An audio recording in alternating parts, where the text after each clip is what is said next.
Bonjour à toutes et à tous, j'espère que vous allez bien. Aujourd'hui je vous donne mes 10 choses selon moi à faire en automne. Donc mon premier conseil c'est de prendre soin de sa peau. Je pense qu'il faut le faire toute l'année, mais avec le froid qui arrive c'est encore plus important. Je vous conseille donc pour le visage de faire 1 à 2 fois par semaine en fonction de votre peau un gommage, puis, ça c'est très important, un masque. Masque de nuit si vous voulez, ou sinon de mettre une crème hydratante encore après. On ne fait pas de gommage sans faire de masque après. Ça va donc régénérer votre peau, ça va l'hydrater, c'est vraiment essentiel, surtout avec l'hiver qui approche. Je vous conseille donc de faire la même chose sur votre corps. Moi personnellement je fais presque que les jambes parce que je suis assez sensible sur le reste du corps. Et du coup après, bien sûr, il faut hydrater son corps. Je vous répète une nouvelle fois que c'est très important d'hydrater votre corps. Donc ça, surtout ne passez pas à côté. Moi c'est 1 voire 2 fois par jour pour le corps et 2 fois sur le visage. Vous pouvez également vous faire un gommage pour les lèvres, c'est assez sympa aussi, surtout que ça va aller avec mes conseils suivants. Donc je vous conseille du coup ces 3 choses là. Des gommages, des masques et surtout de l'hydratation. Mon deuxième conseil, si vous ne l'avez toujours pas fait, c'est de ressortir les rouges à lèvres foncés, donc comme ceci par exemple. Je vous mettrai du coup en barre d'infos une sélection de rouges à lèvres que moi j'aime bien mettre en automne, en hiver. C'est toujours plus agréable je trouve, même si je fais pas forcément attention avec le temps, de mettre des rouges à lèvres adéquats à la saison si on peut dire ça. Ensuite, conseil numéro 3, c'est de faire un tri dans ses affaires. C'est comme le grand ménage de printemps mais en mode grand ménage d'automne. C'est vrai que quand l'automne arrive, j'ai encore du coup moi mes affaires d'été qui sont devant. Donc d'abord j'ai mes petites robes, j'ai mes petits t-shirts, mes petits shorts. Et du coup je vais ranger tout ça et intervertir du coup avec les vêtements d'hiver qui sont rangés dans des tiroirs en dessous de l'endroit où je mets mes affaires, qui sont moins visibles. Du coup j'intervertis. Ça me fait mal au cœur parce que j'aime pas forcément l'automne et l'hiver. Mais du coup je vais plutôt remonter du coup les affaires d'hiver, c'est beaucoup plus simple, vous trouvez vos affaires beaucoup plus facilement. Ça peut vous donner des idées de tenue, vous dire oh ben ça c'est vrai je l'avais et tout, ça peut être sympa. Et aussi ça vous permet de revoir si les choses vous vont ou vous plaisent encore. Je vous conseille donc pour certaines choses vous savez pas trop si ça vous va ou pas de les remettre. Si jamais les vêtements vous vont, bon bah, tant mieux pour vous, ça peut aussi vous donner des nouvelles idées de tenue, mais si ça ne vous va pas, donc soit vous pouvez les vendre, soit vous pouvez les donner à des associations. Du coup, on se rend pas forcément compte de tous les vêtements qu'on peut accumuler ou de toutes les choses qu'on peut avoir. Conseil numéro 4, un de mes conseils préférés. Pour moi, l'automne et l'hiver, qu'est-ce qu'il y a Hippolyte? Pour moi, qui dit froid, qui dit hiver et automne comme vous voulez, qui dit rafraîchissement de la température extérieure, dit tartiflette et raclette. Alors ça m'arrive de me faire une tartiflette ou une raclette en plein été, ça je m'en fiche aussi. Mais vraiment, j'aime pas l'automne, j'aime pas l'hiver, mais s'il y a le moindre petit truc qui peut me faire aimer ça, comme manger une raclette ou une tartiflette, je le prends avec plaisir. C'est le retour des plats qui vous restent bien sur le ventre, du fromage, de tout ça, donc j'adore ça. Dites-moi vous si vous aimez la tartiflette et voilà. Vous verrez donc en barre d'infos quelques petites recettes originales de la tartiflette, comment l'adapter pour pas faire la tartiflette classique, même si la tartiflette classique est très bonne, il faut se le dire. Mon conseil numéro 5 qui est complètement l'opposé de ce que je viens de dire et justement c'est pour contrebalancer, je vous conseille du coup de manger un peu plus léger le soir, au printemps et en hiver au printemps. En automne et en hiver. Parce que du coup effectivement vous allez manger plus de plats gras et il faut un peu contrebalancer ça si vous voulez continuer à prendre soin de vous. Vous savez que le gras n'est pas forcément bon pour votre peau au bout d'un moment. Je vous conseille plutôt de manger léger le soir, tout simplement, enfin après personnellement je trouve, je dis n'importe quoi, vous pouvez me le dire si c'est pas vrai.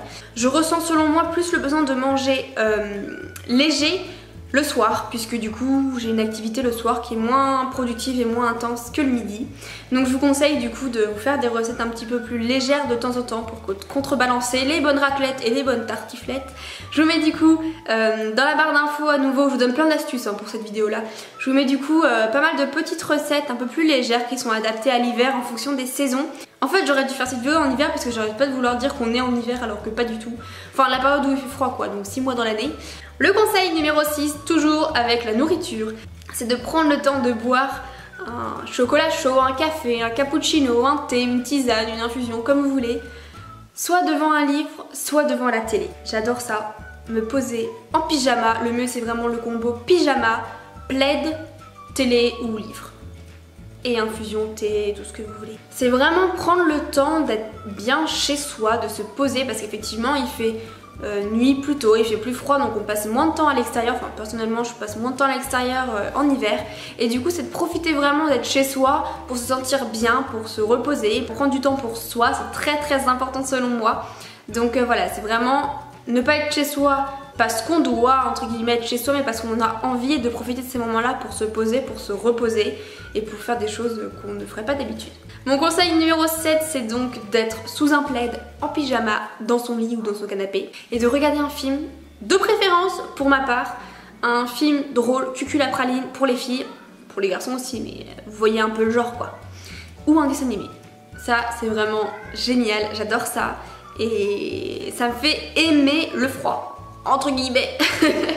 Mon conseil numéro 8, c'est de faire entrer le soleil chez vous. Peut-être avec des fleurs, pourquoi pas, mais surtout, en tant que bonne youtubeuse, avec des petites bougies, avec des petites guirlandes, des petites lumières, voilà. Moi, quand je suis chez moi, par exemple, quand je vais regarder la télé le soir, ma télé qui est là, je vais toujours allumer cette lumière là et jamais les lumières du plafond parce que je sais pas, ça me fait un petit esprit un peu cocooning, vous voyez, et du coup j'allume souvent des petites lumières comme ça de temps en temps autour de, chez moi, pour me sentir bien un peu partout et ça me donne cet esprit vraiment, je suis chez moi, je suis bien et tout.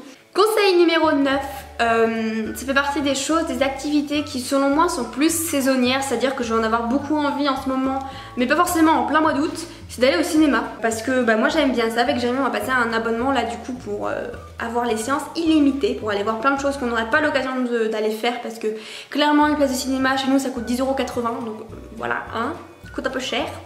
Mais du coup voilà, je trouve que aller au cinéma, même si j'y vais toute l'année, j'ai plus envie d'y aller du coup quand il fait froid. Et enfin du coup, dernier conseil, alors qui est un peu plus adapté pour l'automne du coup que pour l'hiver, même si il faudra aussi le faire en hiver, je compte sur vous, c'est aller se balader en automne. C'est vrai que c'est assez joli les paysages avec les feuilles du coup qui commencent à tomber et qui deviennent un petit peu plus marron, etc.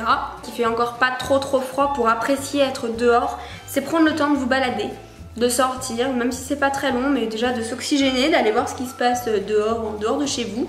Ça fait vraiment du bien, ça vous ressource, ça va vous redonner de l'oxygène pur et vous allez voir que vous allez être bien mieux après. Et voilà, la vidéo est terminée, j'espère que ça vous aura plu. J'essaie de vous donner le maximum de conseils, de vraiment vous donner ce qui pouvait marcher sur moi ou ce que moi je pensais vraiment que j'allais faire cet automne. N'hésitez pas à me dire juste en dessous quelles sont vos astuces à vous, quelles sont les choses absolument à faire en automne. Profitez de cette saison pour faire les choses. J'en ai peut-être oublié certains, hein, puis de toute façon chacun voit midi à sa porte comme on dit.